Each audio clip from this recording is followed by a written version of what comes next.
Welcome back to the channel. दोस्तों 31 जुलाई 2024 ITR filing की लास्ट डेट होने वाली है। आप लास्ट डेट का वेट ना करके अपना आईटीआर जल्दी से जल्दी फाइल कर दीजिए, जिससे कि आपका आईटीआर प्रोसेस हो जाए और आपका रिफंड आपके बैंक अकाउंट में जल्दी से क्रेडिट हो जाए। तो दोस्तों लास्ट 2-3 दिन से बात चल रही है कि 87A के रिगार्डिंग में कि 87A का रिबेट जो है वो मिलना बंद हो गया है। दोस्तों आपके जो इनकम टैक्स रिटर्न के सॉफ्टवेयर्स थे उसमें क्या हो रहा था, आपकी जो कैलकुलेशंस आ रही थी और आपके जो पोर्टल में कैलकुलेशंस आ रही थी उसमें बहुत वेरिएशन आ गया है कि आपके जो सॉफ्टवेयर जो टैक्स कैलकुलेट कर रहे थे और आपका जो पोर्टल कैलकुलेट कर रहा है उसमें क्या है, आपकी rebate under section 87A allow हो रही है। और आपके जो पोर्टल है, पोर्टल में 5 जुलाई के बाद क्या किया गया है, रिबेट अंडर सेक्शन 87A हटा दिया है। तो जिसके कारण क्या हो रहा है, टैक्स पेयर को ज़्यादा टैक्स पे करना पड़ रहा है। तो दोस्तों इसी के रिगार्डिंग में लास्ट वीडियो में हमने बात करी थी कि इनकम टैक्स डिपार्टमेंट ने अभी तक कोई क्लैरिफिकेशन नहीं दिया है इसके रिगार्डिंग में। तो अब जो क्लैरिफिकेशन दिया है उसमें भी उन्होंने साफ साफ नहीं बताया है। हम लोग क्या करेंगे, हम लोग कुछ प्रैक्टिकल एग्जांपल से देखते हैं कि 87A का रिबेट कैसे काम कर रहा है। तो दोस्तों वीडियो को पूरा देखिएगा, स्किप मत करिएगा, वरना आपको पूरा प्रोसेस समझ नहीं आएगा और आपका जो रिबेट है वो अच्छे से आपको पता नहीं चलेगा कि अलाउ हो रहा है या नहीं हो रहा है। तो दोस्तों वीडियो को स्टार्ट करते हैं। अब हम देखते हैं जो पोर्टल में अपडेट हुए हैं उसमें आपका 87A का रिबेट कैसे काम कर रहा है। तो हम सिंपली क्या करेंगे, क्विक लिंक्स में जाके अपना इनकम टैक्स कैलकुलेटर खोलेंगे कि इसमें चेक करेंगे। पहले तो क्या हो रहा था कि इसमें 5 जुलाई से पहले पहले क्या हो रहा था, पुराने तरीके से ही आपका टैक्स कैलकुलेट हो रहा था। अब देखते हैं इसमें अपडेट हुआ है या नहीं हुआ। इसी के अकॉर्डिंग आपका क्या होगा, इनकम टैक्स का जो सॉफ्टवेयर है वही आपका जो है टैक्स कैलकुलेट करेगा। तो हम लोग इनकम टैक्स कैलकुलेटर खोल लेते हैं और सब आप ऐसे ही रहने दीजिए एज इट इज़। हम लोग सीधे जाते हैं यहाँ पे इनकम पे हम लोग चले जाते हैं। यहाँ पे हम 2-3 एग्जांपल से देखेंगे आपका कैलकुलेटर कैसे काम कर रहा है। सपोज करते हैं हम लोग पहला एग्जांपल, हम लोग सैलरी इनकम डाल देते हैं यहाँ पे 6,50,000 रुपीज़ सपोज। और यहाँ पे हम लोग डाल देते हैं आपका कैपिटल गेन, क्योंकि स्पेशल रेट ऑफ टैक्सेस से ही आपका जो है 87A का ताल्लुक है। तो इसमें हम लोग देख लेते हैं कि आपका ये कैसे काम कर रहा है। हम लोग कैपिटल गेन की इनकम डालते हैं, यहाँ पे हम डाल देते हैं suppose short term capital gain आपका। यहाँ पे हम लोग सपोज डाल देते हैं short term capital gain 1 lakh रुपए और हम लोग लॉन्ग टर्म कैपिटल गेन डाल देते हैं यहाँ पे 2.5 लाख रुपए सपोज। अब यहाँ पे हमारा जो है कैपिटल गेन आ गया है 3.5 लाख रुपए। अब हम देखते हैं इसमें आपका 87A का रिबेट कैसे काम कर रहा है। अब हमारी जो ग्रॉस टोटल इनकम आई है 9.5 लाख रुपए आ गई है। अब यहाँ पे हम लोग टैक्स का कैलकुलेशन देख लेते हैं वो कैसे कर रहा है। इसको मैं पूरा आपका खोल देता हूँ। अब 9.5 लाख की इनकम पे आपका जो नॉर्मल रेट का टैक्स आ रहा है, यानी कि नॉर्मल इनकम सैलरी इनकम पे जो टैक्स आ रहा है वो आपका आ रहा है 15,000 रुपीज़। यहाँ पे आपका नॉर्मल रेट दिख रहा होगा आपको, यही है।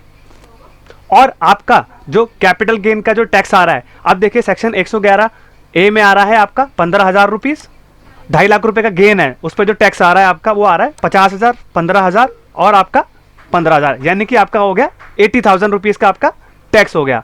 और आपको इसमें जो रिबेट मिला है, यानी कि जो रिबेट मिला है आपको सैलरी की इनकम पे मिला है 15,000 का जो है आपका रिबेट इसलिए मिला हुआ है कि आपकी नॉर्मल रेट जो है आपकी 7 लाख से नीचे है। और दोस्तों हमने जो रिजीम चूज करी है वो आपकी न्यू रिजीम, और इसमें जो आपका 65,000 का गेन है उसमें आपको क्या है, आपके ऊपर टैक्स लगा के इन्होंने पूरा कैलकुलेशन कर दिया है। देखिए 65,000 इसमें आपने सेस लगा दिया गया, 2,600 रुपये का सेस लगा के आपका 65,000 प्लस 2,600 67,600 रुपये आपका यहाँ पे निकाल दिया। बैलेंस रिफंडेबल या टैक्सेबल पेएबल, यानी कि प्लस आएगा तो आपको पे करना है, माइनस आएगा तो आपका रिफंडेबल है। और यहाँ पे आपका 2 इंटरेस्ट लगाए हैं 234B और 234C का, इसको मिला के आपको जमा करना है 73,720 रुपये। तो दोस्तों पहले एग्जाम्पल पे हमारा क्या प्रूव होता है, 9.5 लाख की अगर आपकी इनकम है उसमें से आपकी 6 लाख की आपकी नॉर्मल रेट की इनकम है और आपकी जो है 3.5 लाख रुपए की जो इनकम है आपकी स्पेशल रेट ऑफ टैक्सेस है, यानी कि सेक्शन 111A और लॉन्ग टर्म कैपिटल गेन 20% वाला। तो उसके हिसाब से आपको जो टोटल टैक्स आ रहा है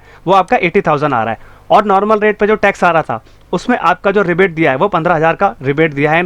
और उस पर क्या है, आपका जो गेन आ रहा है 3.5 लाख की इनकम पे वो आ रहा है 65,000 रुपये। उस पर उन्होंने सेस लगा के और आपका 234B और C का इंटरेस्ट लगा के आपको टोटल लाइबिलिटी आपको पे करनी है 73,720 रुपीज़। तो दोस्तों पहले एग्जाम्पल से क्लियर हो रहा है कि आपको जो रिबेट है 87A का वो सिर्फ नॉर्मल इनकम पे ही मिल रहा है। अब नेक्स्ट हम बात करेंगे एग्जांपल, सपोज करिए हमारी सैलरी इनकम अब क्या कर देते हैं। अब दोस्तों सैलरी इनकम को मैं यहाँ कर रहा हूँ यहाँ पे 0।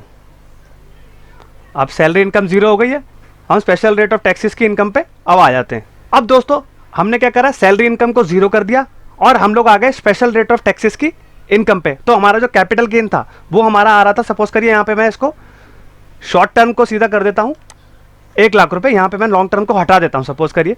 अब 1 लाख की इनकम पे हमारा जो टैक्स बनेगा वो देखते हैं कितना बनता है और हमें जो रिबेट मिला है या नहीं मिला। अब यहाँ पे आ जाते हैं नीचे। अब दोस्तों यहाँ पे देखिए आप 1 लाख का आपने क्या करा, शॉर्ट टर्म कैपिटल गेन डाला और उसमें क्या आपका आया कि आपकी टैक्सेबल इनकम इतनी आ गई और आपको जो रिबेट है वो पूरा का पूरा मिल गया। अब नेक्स्ट एग्जाम्पल में हम लोग देख लेते हैं कि आपका ये थर्ड एग्जाम्पल से कि रिबेट कैसे काम कर रहा है। अब दोस्तों हम लोग एक थर्ड एग्जाम्पल से सीख लेते हैं कि आपका जो रिबेट है वो कैसे काम कर रहा है एक और। अब हम लोग दोनों लॉन्ग टर्म और शॉर्ट टर्म की इनकम लेंगे, उसी हिसाब से हम लोग देखते हैं कि कैसे काम कर रहा है। अब हमारे पास दोनों लॉन्ग टर्म कैपिटल गेन और शॉर्ट टर्म कैपिटल गेन दोनों आ रहा है। तो हम लोग देखते हैं, आप सैलरी इनकम मैंने 0 कर दिया, स्पेशल रेट ऑफ टैक्सेस की इनकम है तो इस पर कैलकुलेट कैसे होगा वो देखते हैं। 3.5 लाख रुपए का हमारे पास गेन आया है, उसके ऊपर क्या है आपका जो है सिर्फ आपको शॉर्ट टर्म कैपिटल गेन 7,500 रुपए का आपका स्पेशल रेट का टैक्स लग रहा है और उसके ऊपर आपका सेस आपको देना पड़ रहा है और आपको नॉर्मल इंटरेस्ट भी नहीं लग रहा है और 7800 रुपए का आपका जो टैक्स पूरा का पूरा आपको शॉर्ट टर्म पे देना पड़ रहा है। अब दोस्तों हम लोग एक एग्जांपल से और देख लेते हैं कि आपका जो मार्जिनल रिलीफ का कॉन्सेप्ट है वो इस पे एप्लीकेबल होगा या नहीं होगा। सपोज करिए हमारी नेट सैलरी है 5 लाख रुपए और आपकी जो नेट आ गई 4.5 लाख और आपके जो गेन्स थे वो था 1 लाख रुपए, तो टोटल इनकम आपकी होगी 4.5 लाख प्लस 1 लाख 5.5 लाख रुपए। अब हम नीचे आके देखते हैं कि आपका मार्जिनल रिलीफ का कॉन्सेप्ट काम कर रहा है स्पेशल रेट ऑफ टैक्सेस की इनकम पे कि नहीं काम कर रहा। अब देखिए यहाँ पे मार्जिनल रिलीफ का बेनिफिट आपको पूरा का पूरा नहीं मिल पा रहा है, क्योंकि क्या है कि आपकी जो इनकम है वो नॉर्मल रेट से है 4.5 लाख रुपए, फिर 7.5 हज़ार का टैक्स आ रहा है और स्पेशल रेट की जो इनकम है वो आपका है 15,000 रुपये, उस पर आपका शॉर्ट टर्म कैपिटल गेन आ रहा है। तो आपका जो रिबेट मिला सीधा सीधा आपको 7,500 का मिल गया और 15,000 रुपये आपका टैक्सेबल बन रहा है। तो दोस्तों अगर ये वीडियो इन्फॉर्मेटिव लगी हो तो चैनल को लाइक, सब्सक्राइब और शेयर करिए और बेल आइकन भी प्रेस कर दीजिए, जिससे कि मैं आपके लिए ऐसे ही इंपॉर्टेंट वीडियोस और अपडेटेड वीडियोस लेके आता रहूं और आपके सारे के सारे डाउट्स क्लियर करता रहूं। I hope you like this video. Thank you very much and have a nice day.